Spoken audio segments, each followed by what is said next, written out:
Alright, this is Zach Newman, and I'm interviewing my grandfather, Ray Nix, for Mr. Moon's third period AP US history class. So, when were you born? Born in 1938.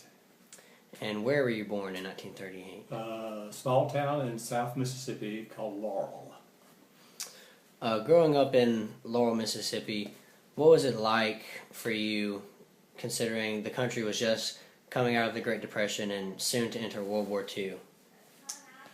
Well, Zach, let's see. At that time, recall that I was 4 to 5 years old.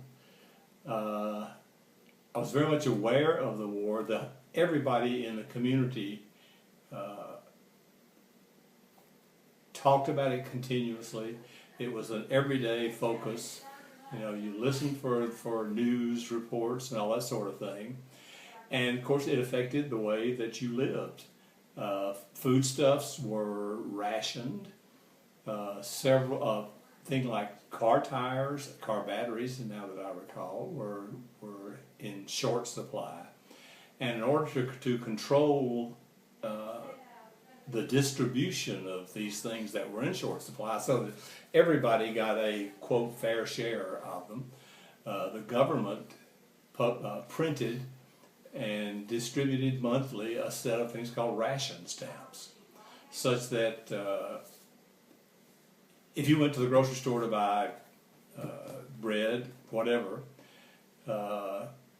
you had to have the money, which it itself was in short supply, but you also had to have these ration stamps. So you couldn't go and buy 43 loaves of bread and leave none for anybody else in the community. That was the intent of the rationing process, to more or less evenly distribute goods that were in short supply.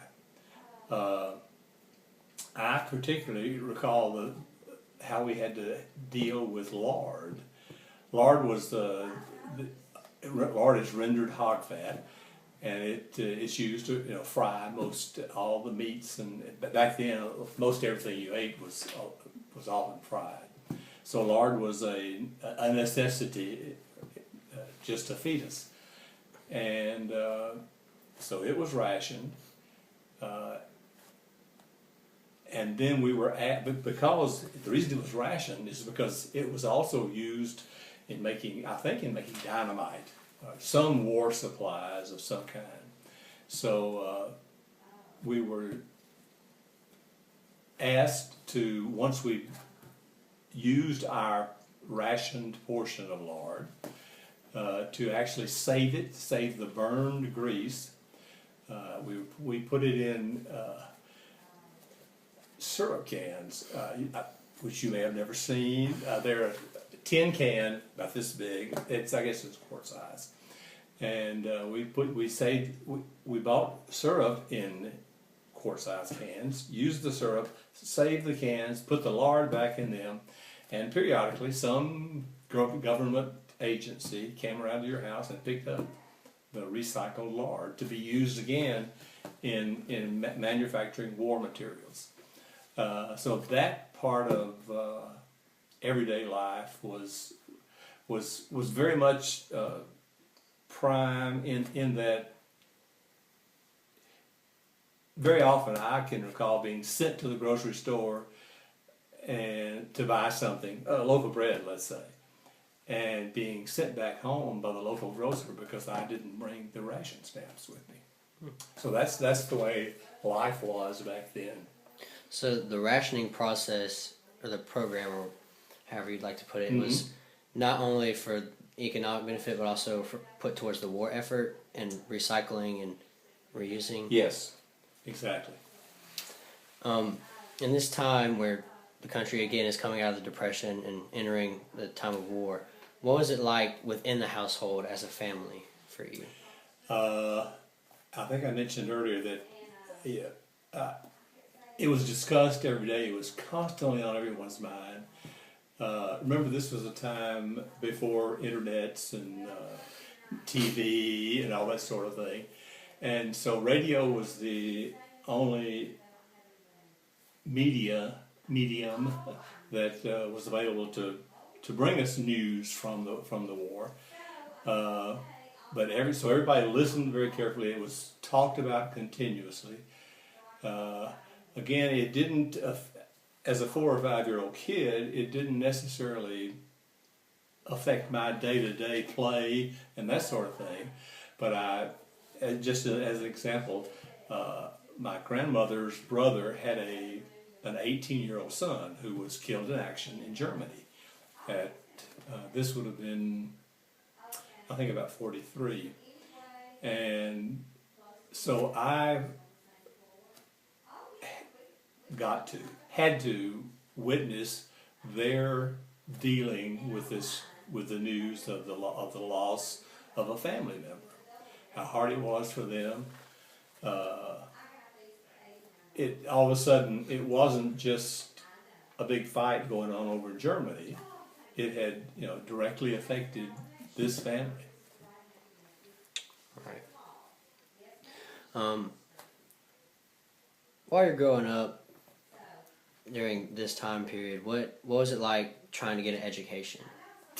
Well, now, let's see. We only had, in the small town of Laurel, we had the usual range of public schools, and World War II ended in 1945. So I had just been in school a couple of years at that point. Education was not a problem as far as the availability. Teachers were there, schools were there. But even in school, I'm just now thinking about all this, even in school, there were continuing campaigns to get the kids to buy, I think we called them war stamps.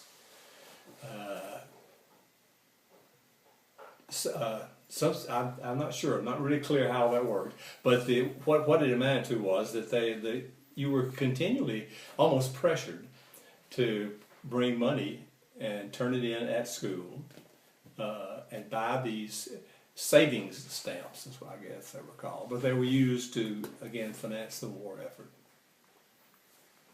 So what was the extent to the education that you were able to get? Now remember, I guess, not sure quite what you mean there. Like, as far as going into to universities and college. Okay. Obviously that didn't directly affect me at that time, but a lot of the college age people were all fighting.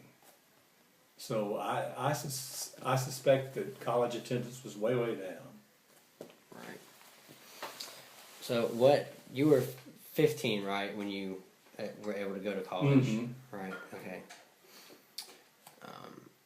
That's just something that's not normal, especially for nowadays. Yeah, we did everything a little early back in South Mississippi during that time. So, throughout the time period of Depression to World War II, what lessons were you able to learn that you think would be good for generations now? Live within your means.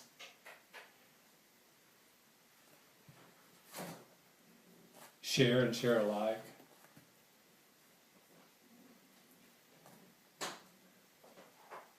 Let's see. I guess those are the life lessons that I came out of that period with, Zach. Okay. We'll just move ahead in the 19th century. What are your first memories about the space race? Oh, okay. Well, let's see. I've been working in that field for some 50 years now. And there's all sorts of personal tie-ins there. The space race itself was supported by the country because of the fact that we were in a Cold War with Russia. As a result of that Cold War, all right, let me back up just a minute. Back then, there was still a thing called the military draft. At the age of 18, I guess, you registered for the draft, and you were subject to being arbitrarily conscripted, and called up to go to serve a certain amount of time, usually 2 years, I think. Okay, but if you were in college during that time, you were temporarily deferred. Okay, as long as you were in school with a reasonable amount of time. Now, because of the fact that we were in a Cold War with Russia, when the space race was officially authorized by President Kennedy and Congress, they wanted to very rapidly pull together some technically qualified, scientifically oriented people. And so as an incentive to doing that, they authorized an additional deferment from the draft called a vital skills deferment. So that people who were coming out of school and would normally have been subject to being conscripted into the military were given an additional arbitrary length deferment if they possessed certain vital skills. I fell into that category, and that's what essentially brought me to Huntsville. So it's a very, very personal effect on me. Having gotten here and having done fairly well at the various jobs that I held, I ended up staying here. During that time, I got to personally encounter Dr. Von Braun several times. Dr. Von Braun was a very charismatic individual, as everybody, I'm sure, has told you. And he had a very unusual management style for an effort this large. The Marshall Space Flight Center, with its thousands of people, typically people who manage an operation like that manage it from afar.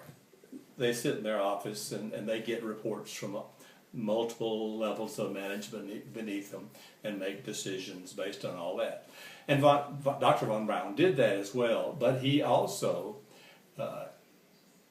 almost made a fetish of setting aside a certain amount of time during the day, that during a week, let's say, that he would just go into a different area of the center and just talk to the people there and learn what they were doing in detail. And he was able to pull all this stuff into his head and keep it there as well. And so, here one particular memory for me specifically, I've been working at Marshall for maybe 3 or 4 months, fresh out of school and cranking away. And back then, of course, the personal computers were not even thought about. Computers were all put in a big room with air conditioning, and you went to the computer when you wanted to program it. So I was in one of those rooms, actually entering code into a computer. Just pick it back up and let's go on. Do you think it's still running? It's still running. Oh, okay. And the door opens, and Dr. Von Braun and John Glenn, the astronaut, walked in, and just in a totally friendly manner, just, "What are you doing?" Of course, I go, "Whoa, yeah. Well, I'm So anyway, that was the space race in 1962. Been involved in it off and on then for the next 50 years. So that's what it was like for me. Right. what was the various jobs, if there were multiple, that you did during the space race too? Okay. Just in words of one, in sentences of a few words, let's put it like that way. I worked on the first Saturn boosters called the Saturn I. There were three generations of the Saturn rocket family that actually boosted the Apollo moon ship. But these were the rockets that actually got it off the ground. Okay, Saturn I, Saturn 1B, and Saturn V, and that whole effort spanned several years, like maybe 6 or 7. Okay, so I worked for the first several years on all that. I worked on the Skylab program, and then rather than tie to a specific, once the Apollo moon landing was completed and the various Apollo missions were finished, I personally backed away from specific project assignments to a more developed facilities to be utilized in general. So that's a quick summary of what I played, the part I played. Seeing the success that America had in the space race with landing a man on the moon and things like that, what did it mean to you and also to America as a whole to be so successful in modernizing America? Yeah, well, I think we all know the answers to that. To me, it was a source of great personal satisfaction, obviously, and America's prestige in the world is, just soared as a result of that. Well, during this time, it's not only space race. There's the subject of the civil rights movement as well. What was your view of the events happening during this time? Well, I was fairly distanced in that I was not directly involved in any of the marches, protests, but still very much aware of them, needless to say, and supportive of them. Let me tell you a couple of. Are we about to run out of time? No, we've got all the time in the world. Okay, tell you a couple of quick stories that give you a feel for a lesson that I learned during that time. Your great-grandfather was a police chief in this small town in South Mississippi, and several years before the Civil Rights Act of 1964, the process of integrating police forces in Mississippi began.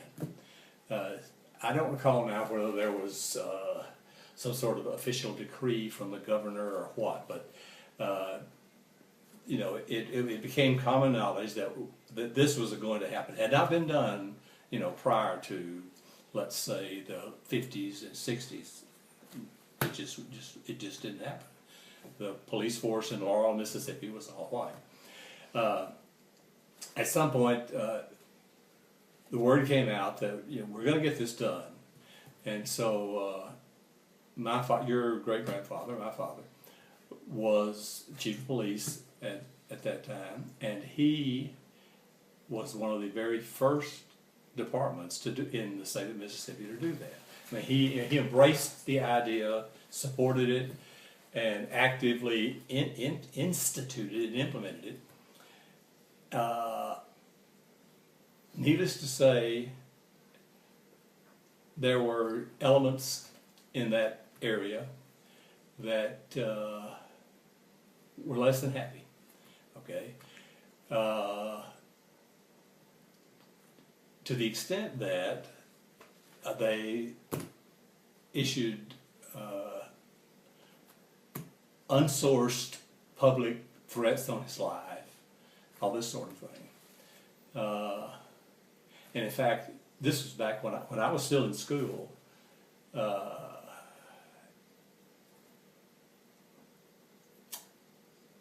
I got called home from school one weekend. I did not normally come back and forth. Baton Rouge was 200 miles away, so I didn't go back and forth a lot. Got called home one weekend, and got called aside by my father to tell me that certain elements that he knew about had made very open and public threats that, they swore they were going to kill him. Okay. And so what he did was call me as the oldest kid in the family at the moment and identify those folks. He said, I'm not telling your mother, I'm not telling anybody else in the family that this is going on. But I want you to know who they were, in case they're successful. So what that slapped me in the face with was the fact that this change, we all, I think now think it's certainly good. It was the right thing to do, but no change sits well with everybody, and it's going to any kind of change is associated with problems. Okay, that's a story from there. One other very quick one. After I had left, I was with NASA contractors for several years. Took about a 3-year period out where I worked for a computer company, a company like IBM, not one IBM, but like IBM that built computers. And again, this was a time when computers were giant machines that sat in a room by themselves and all that sort of thing. So I worked for that company. That company had a computer installed at let's just say a medical college in Nashville. Okay, and my job was to go to that college periodically and put in fixes to problems and help the users there and that sort of thing. And as new software would be developed, I'd go install it on their computer for them. And typically that sort of activity then was done second shift or third shift, off hours. You didn't do it in the middle of the day when everybody was trying to use the computer. So I'm up there in Nashville. Again, I had done this on a regular basis for some period of time, any number of months, and so I'm there one night, 10 o'clock, let's say, and I have the computer room by myself. No users are around trying to use it, anything like that, and I got a call from my boss in Huntsville. The call went, "Are you all right?" And I said, "Yeah, I'm fine." He said, "Well, go to the door and lock the door of the computer room right now, and don't leave until you hear from me again." He said, "There are riots going on the campus of this college right now outside. They are burning cars, tearing things up, and that sort of thing." So, needless to say, I spent quite a good bit of time with the door locked, both doors locked. As I recall, there were two doors, and I finally got a call back saying, "Okay, of course, the police were there as soon as the riot started, and everything finally got settled down, so it's safe to leave." I probably left Nashville and came back to Huntsville at 2 o'clock in the morning or whatever. Okay, again, that's just a sort of a personal encounter with some of the things that were going on then during that civil rights movement. And there again, it's change, and change affects different people in different ways. Are there any other lessons that you took away from what you experienced in the civil rights movement? Mm.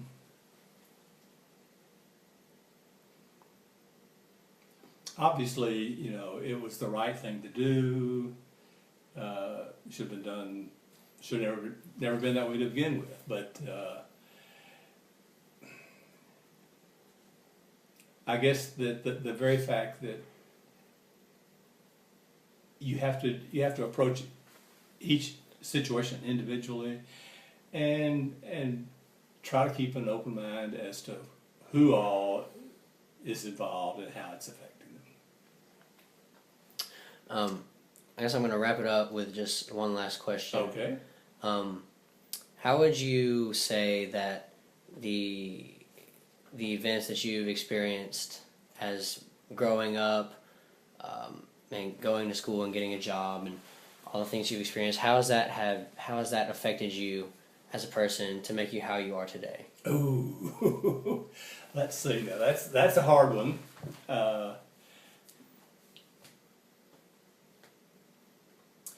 I am a fiscal conservative, probably a political conservative as well. That's probably driven by the fact that my early years were spent in a very tight environment. Money was short, supplies were short, so it tends to make me. So that's what drove my approach to finances, let's say. The education, I think I have just sort of a natural bent for the technical sort of things, and so that supported me to make me comfortable with diving off into the space business when I had no idea what it was all about. And it has, all of these things together have made me much more tolerant of other opinions, other approaches to life. Guess that's it. All right. Well, thank you very much. Go Panthers.